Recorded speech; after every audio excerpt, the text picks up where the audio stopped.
Updated হওয়া প্রাথমিক সেটা will be the constitutional obligation for the government and also will be the constitutional right for the population.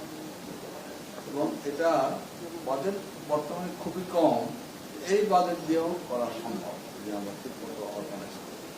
এটা একটা fundamental কথা। দ্বিতীয় হলো যে যদি স্বাস্থ্য কেয়ার দিতে হয় তাহলে পরে এটা একটা আলাদা হেলথ অথরিটির আন্ডারে আসতে হবে। তা আমরা প্রপোজ করেছি যে একটা বাংলাদেশ স্বাস্থ্য কমিশন।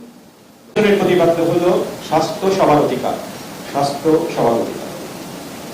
কমিশনের কার্যকাল আপনারা দেখেছেন যে আগামী তারিখের মধ্যে আমি বলেছি 30 এপ্রিল মেয়াদ শেষ হয়েছে এবং আমাদের কমিশনের মেম্বারদের নামগুলো এখানে দেওয়া আছে। আমরা ইতিমধ্যে তাদের পরিচয় পেয়েছেন আপনারা। এখানে কমিশনের দুইজন মেম্বার অনুপস্থিত, প্রফেসর ডাক্তার মোহাম্মদ নজরুল হক এবং প্রফেসর ডাক্তার নাইলা জামাত খান। এটা আমাদের গ্যাজেট নোটিফিকেশন। আমরা যে বিষয়গুলো নিয়ে চিন্তা করেছি,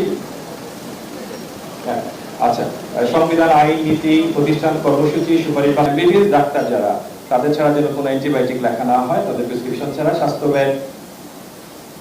স্বাস্থ্য ব্যয়ের জনহানিকর স্বাস্থ্য ব্যয়ের বেশিরভাগ থাকা উচিত সরকারের মত হলো যে সরকার যেন এই দায় দায়িত্বটা নেয়, বেশিরভাগ মানুষ এটা মনে করেন।